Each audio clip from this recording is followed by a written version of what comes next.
Yocto kitchenல இன்னைக்கு நம்ம பார்க்க போற ரெசிபி விநாயகர் சதுர்த்தி ஸ்பெஷல் பூர்ணம் கொழுக்கட்டை. Gold Priyam Refined Sunflower Oil presents Yocto Kitchen. பூர்ணம் கொழுக்கட்டைக்கு தேவையான பொருட்கள்: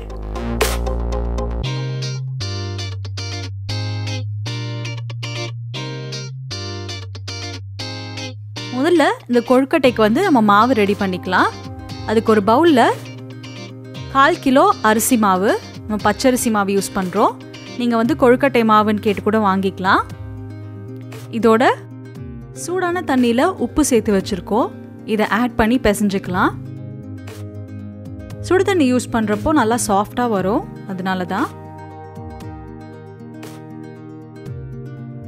இப்போ பாருங்க, இந்த கன்சிஸ்டன்சி வர்ற அளவுக்கு நம்ம இதை வந்து பிசைஞ்சு வச்சுக்கலாம். இதை வந்து கவர் பண்ணி ஒரு சைடில் வச்சுருங்க. அடுத்து இதுக்கான ஸ்டஃபிங், இந்த தேங்காய் பூர்ணம் நம்ம ரெடி பண்ண போகிறோம்.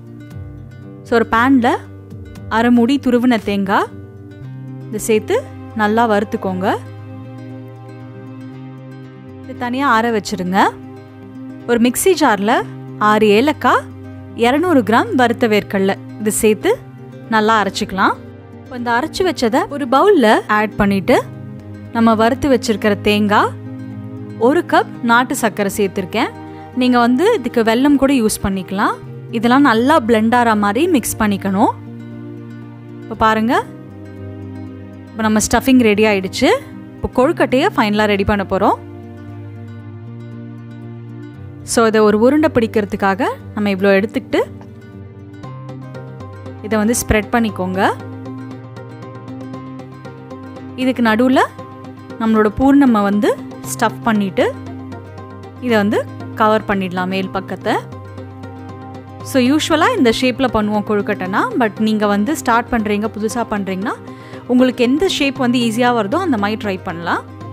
இதில் நீங்கள் அச்சில் கூட வந்து பண்ணி எடுக்கலாம். ஸோ இந்த மாதிரி உடையாமல் இந்த கொழுக்கட்டையை ரெடி பண்ண உடனே நம்ம வேக வச்சிடணும். இது ஆறிடுச்சுன்னா ரொம்ப ஹார்டாகிடும். ஸோ இது ரெடி பண்ணுறப்பவே நம்ம ஸ்டீமரில் வந்து நல்லா தண்ணி சேர்த்துட்டு கொதிக்க வச்சுருக்கோம். இது நல்லா கொதிச்சதுக்கப்புறமா நம்ம ரெடி பண்ணி வச்சுருக்கிற இந்த கொழுக்கட்டையை வந்து இதில் வச்சு க்ளோஸ் பண்ணி 10 to 15 மினிட்ஸ் வந்து இதை வேக வைக்கணும். இது ஓப்பன் பண்ணி எடுத்ததுக்கப்புறமா சூடான சுவையான பூர்ணம் கொழுக்கட்டை ரெடி.